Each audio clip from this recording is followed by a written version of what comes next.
Okay, get one and pass. Sisimulan natin sagutan yung mga quiz ninyo. Sir. Oh! De La Cruz, pumasok ka pa. Anong oras na oh? Sorry po, late na naman po ako. Yan. Dahilan na naman tayo. Puro alibay. Hindi sir, kasi po may inaasikaso po ako sa bahay eh. Alam ko na yan. Pinagdaanan ko na yan, De La Cruz. Bilang teacher ninyo, ginagawa namin ang paraan para makapasa kayo at may matuto kayo sa amin. Totoo po yung sinasabi ko, sir. Paano ba yan? Hindi ka na makakaabot sa quiz natin dahil mag-check na kami. Pwede kang umupo doon, pero wag mong aasahan na papasa ka dito sa klase ko. Sige po, sir.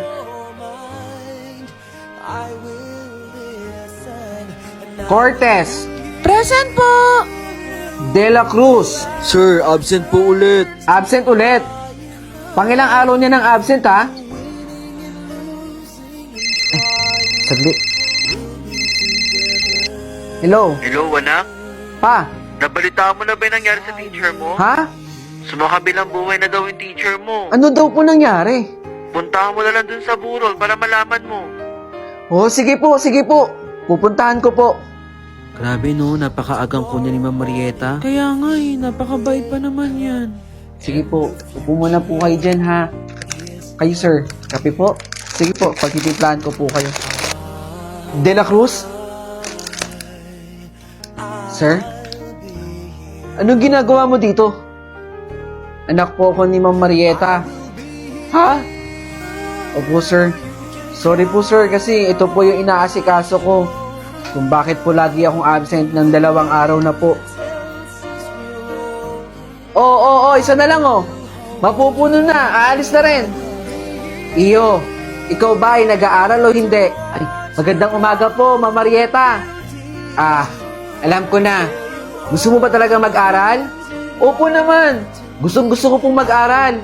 Pangarap ko po yun. Nakakatuwa naman. Kaso po, hindi sapat yung kinikita ko po dito.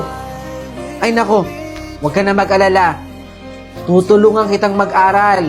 Talaga po? Sigurado po ba talaga kayo, Ma'am Marieta? Bibigyan kita ng baon para makapagtapos ka lang.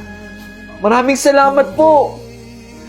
Basta, pag ikaw naman, yung may magandang trabaho, huwag mo rin kalilimutan tumulong ha. O paano ba yan? Magkita tayo bukas sa eskwelahan.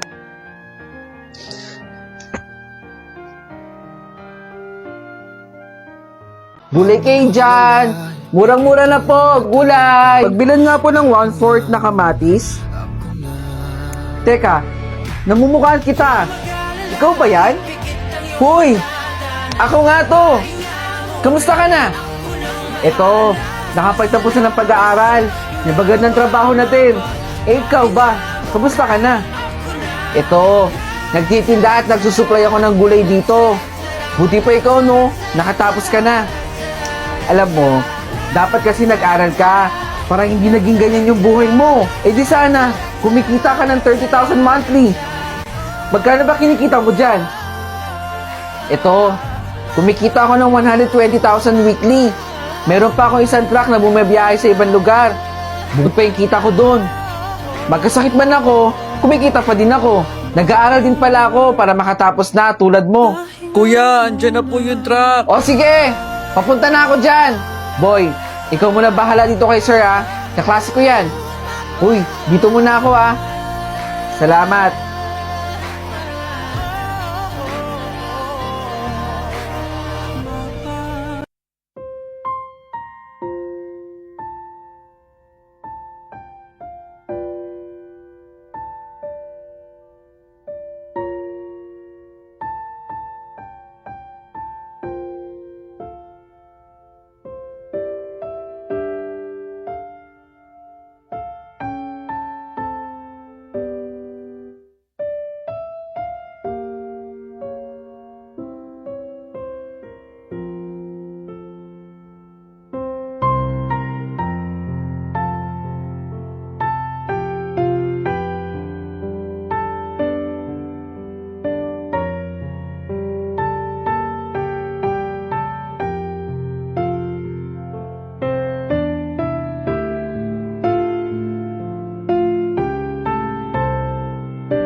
Cortez. Present po! De La Cruz. Ma'am, wala po si De La Cruz! Wala na naman si De La Cruz. Opo, ma'am, absent po! Bakit na naman kaya absent? Fernandez. Present po, ma'am. The answer for the last number sa ating assignment ay False, ma'am! false. Yes, tama ako. Nangopya ka lang. Good morning po, ma'am. De La Cruz, buti na isipan mo pang pumasok. Late ka palagi. Pinapahalanan ko lang kayo, ha? Huwag na huwag kayong malilate sa klase ko. Kung gusto niyo pumasa. Sorry po, ma'am. Late po ako. Sit down, De La Cruz. Pasensya na po. Palagi naman kasing nalilate yan si De La Cruz. After our long discussion, sino ang pwedeng sumagot dito sa harapan? Anyone, please. Ma'am, ako po! Lo, yun na naman si Bida-Bida. Hindi mo lang alam yung sagot eh. Pakitapik nga si De La Cruz. Uy, De La Cruz, kumising ka na. Ma'am, De La Cruz, late ka na nga pumasok, nakuha mo pang matulog. Pakitawag at gusto kong kausapin yung magulang mo bukas, ha? Sorry po, ma'am. Opo, papapuntahin ko po. Nagkaklase pa yung teacher ninyo, tulog kayo ng tulog. Anyone, please? Siguro naman, class, wala nang absent sa atin ngayong araw. Kumpleto naman siguro tayo dito. Ma'am, absent po ulit si De La Cruz. Ano? Wala ulit si De La Cruz? Opo, ma'am. Hindi po namin alam kung bakit. Ano ba nangyayari doon sa batang yon? Ay, nako. Anyways, open your assignment now. Bili na po kayo. Bili na po. Boy, pagbilan nga ako ng tinitinda mo. Si ma'am. Ilan po? 3 piraso lang. De La Cruz? Ma'am, pasensya na po. Pasensya na po kung di po ako nakakapasok sa klase ninyo. Nasa ospital po kasi yung magulang ko eh. Wala naman pong ibang bumubuhay sa amin kundi ako lang po. Babawi din po ako para tumaas po yung grades ko. Kaya ka pala laging uma-absent eh. Pasensya na po, ma'am. Pwede mo namang sabihin sa akin. Sige po, kukunin ko lang po. Wallet? Hoy! May tao ba dyan? Bulag si ma'am? Ano po order ninyo, ma'am? Waiter, isang tapsilog. Samahan mo na ng soft drinks. Repeat order ko lang po, ma'am, ha? Isang tapsilog po ninyo. Si Gary ba yun? Samahan po ng soft drinks. Okay, ma'am. Antayin nyo na lang po yung order ninyo. Bakit niya kinuha yung wallet? Hindi naman kanya yun, ah. Kung sinuswerte ka nga naman talaga, oh. Uy, Gary. Annalyn. Bakit hawak mo yung wallet ni ma'am? Bulag naman yun si mami. Hindi niya ito nakita. Kahit na bulag si ma'am, wag na wag mo kukunin yung wallet. Kasi hindi naman sa'yo yan eh. Di ba, Annalyn, sinabi ko naman sa'yo, nangangailangan ako. Nasa hospital kasi yung magulang ko eh. Kailangan ko ng pera. Gary, masamang gawain pa din yan. Pero Annalyn, pag nanakaw pa rin yan, tulungan mo na lang akong maibalik tong wallet na to. Natatakot ako eh, baka mamaya mapagpintangan niya ako na kinuha ko talaga yung wallet niya. Yan totoo naman, napulot ko lang to eh. O sige, tutulungan kita. Ibabalik natin yung wallet dun sa may-ari. Dahil hindi naman talaga sa'yo yan. Eto. Sige na, ako nang bahala. Complete order na po yan, ma'am. Maraming salamat. Bakit ikaw yung naghatid? Nasaan yung waiter na lalaki? Meron lang pong ginawa dun sa isa pang customer. Maraming salamat ulit. Ma'am, sa inyo po ata itong wallet. Nalaglag po ninyo. Maraming salamat. Sige po, dito na po ako.